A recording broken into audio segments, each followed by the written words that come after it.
Bonjour à toutes et à tous. Précédemment, nous avons vu que durant les 19e et 20e siècles, l'industrialisation a transformé le monde du travail. Dans cette nouvelle société, une nouvelle figure et une nouvelle classe sociale émergent, celle de l'ouvrier et de l'ouvrière. C'est sur leur histoire que nous allons nous pencher aujourd'hui. Au début du 19e siècle, le monde ouvrier est différent d'aujourd'hui. En 1830, la grande usine est rare. Les ouvriers travaillent dans de petites structures et ateliers au nombre d'employés réduit. Les travailleurs sont peu qualifiés, effectuent des tâches multiples et ne sont pas spécialisés. Ils exécutent leur production à domicile et combinent le travail d'atelier avec les travaux des champs. Dans ces ateliers se trouvent employés nombre d'enfants travaillant dans des conditions dangereuses et pour un salaire misérable afin d'apporter un revenu d'appoint aux familles, car aucune loi n'interdit le travail des enfants. 20 ans plus tard, dans les années 1850, se développe la grande industrie. Cela conduit les Français vers de nouveaux métiers, métallurgie, textile, extraction du charbon dans les mines. Les conditions de travail y sont extrêmement difficiles. Manque d'espace, pression de la direction, maladies professionnelles, conditions d'hygiène et de sécurité déplorables. Le labeur s'étale sur des journées de 10 à 16 heures et s'accompagne de très bas salaires qui maintiennent ces hommes et ces femmes en situation de grande précarité. La pression mise sur ces travailleurs s'accentue avec ce qu'on appelle la rationalisation du travail, connu aussi sous les termes de taylorisme ou de travail à la chaîne. Le travail à la chaîne apparaît pour la première fois en 1871 dans les abattoirs de Chicago. Mais durant les 40 ans qui suivent, le système est ignoré par l'industrie. Pour qu'il arrive à percer, il faudra attendre une autre boucherie à l'échelle mondiale, la Première Guerre mondiale. La victoire est à qui produira plus vite, plus de munitions et plus d'obus. Il devient nécessaire pour les États de rationaliser le travail. Alors se met en place le travail à la chaîne. Au sortir de la Seconde Guerre mondiale, ce système se généralise dans les grandes entreprises. On parle alors de taylorisme, du nom de son inventeur, l'ingénieur américain Frederick Winslow Taylor. Selon lui, les ouvriers multiplient les gestes inutiles, font exprès de ralentir les cadences, quitte à dérégler ou saboter les machines, et se mettent d'accord entre eux pour ne faire que le strict minimum. Alors, pour mater les ouvriers qui, dit-il, sont fainéants par nature, Taylor invente la séparation des tâches. Les ouvriers n'auront plus qu'à effectuer des tâches simples, uniques et répétitives, sans prétexte à flâner ou même penser. Le temps dévolu à ces tâches est évalué scientifiquement. C'est la loi du chronomètre qui impose une même norme pour tous. Ainsi, le travail à la chaîne, ou taylorisme, va aliéner les cerveaux et les corps des ouvriers.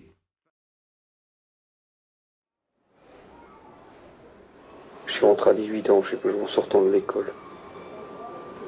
Je te dis, j'ai tellement mal aux mains, j'ai tellement des grosses mains, mes mains me dégoûtent tellement. Et pourtant, je les aime tellement, mes mains. Je sens que je pourrais faire des trucs avec. Mais j'ai du mal à plier les doigts. J'ai un doigt, le gros, j'ai du mal à le bouger. J'ai du mal à toucher Dominique le soir, ça me fait mal aux mains. La gamine, quand je la change, je peux pas lui dégrafer ses boutons. Tu sais, t'as envie de pleurer dans ces coups de temps-là. C'est dur, la chaîne.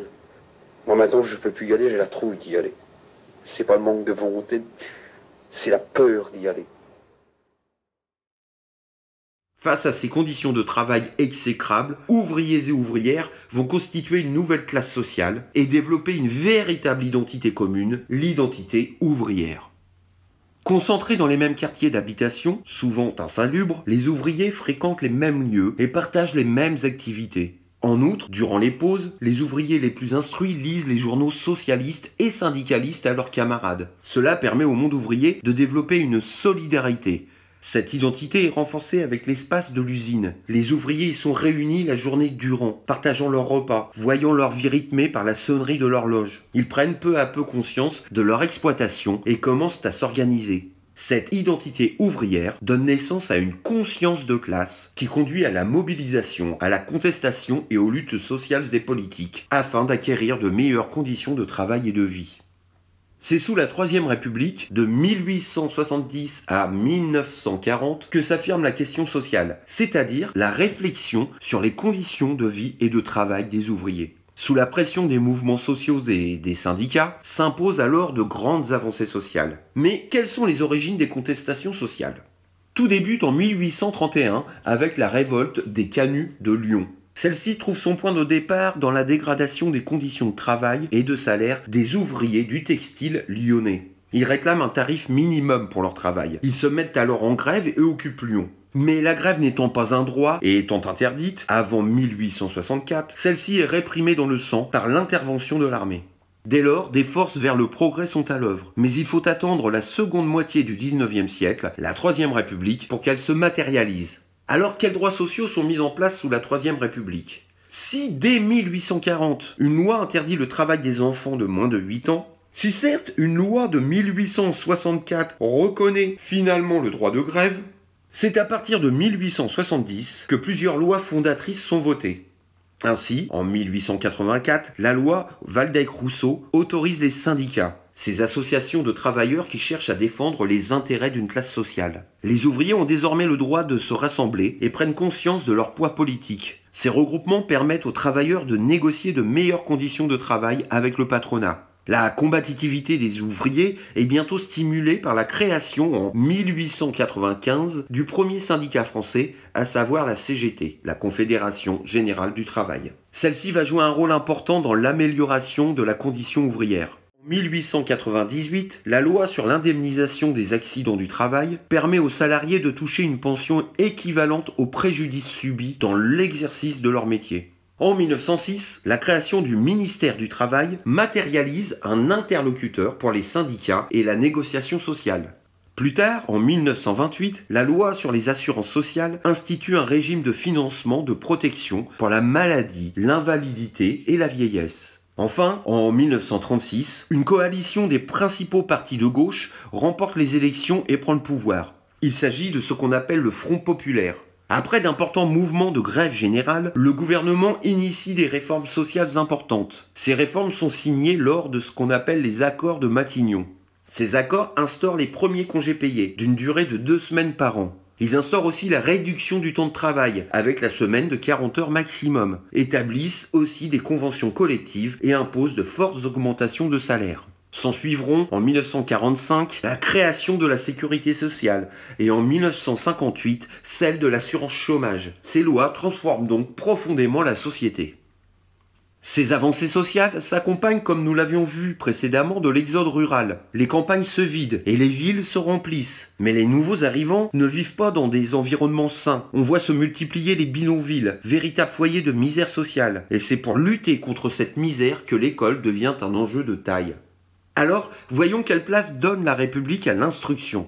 En 1881-1882, les lois scolaires de Jules Ferry assument le choix décisif d'instruire la population française en imposant l'école gratuite, obligatoire et laïque. En agissant sur la jeunesse, la République espère soutenir la nation face à la concurrence des autres puissances industrielles. Cette volonté d'instruire ne se réduit pas seulement aux apprentissages théoriques, mais se dirige également vers la formation professionnelle. En effet, en créant les premières écoles professionnelles, la Troisième République souhaite développer les compétences liées aux métiers et au savoir-faire. Alors que retenir ? Vous devez être capable d'expliquer ce qu'on appelle la question sociale, les tensions, les luttes, les combats que soulève l'industrialisation. Savoir en expliquer les conséquences sur les conditions de vie et de travail des ouvriers. Vous devez connaître les premières contestations sociales et l'évolution des droits sociaux, telles la révolte des canuts de Lyon en 1831, la loi de 1840 sur le travail des enfants, la loi de 1864 qui autorise le droit de grève, la loi Waldeck-Rousseau de 1884 sur l'autorisation des syndicats, celle de 1906 concernant la création du ministère du Travail, de 1928 mettant en place les assurances sociales, maladie, invalidité, vieillesse. Enfin, les accords de Matignon en 1936 sous le Front populaire, instaurant les congés payés et la semaine de 40 heures. En outre, vous avez compris les enjeux liés à l'instruction publique à travers les lois Ferry de 1881-1882, instaurant l'école gratuite obligatoire et laïque. Merci de votre écoute et beau soleil à vous!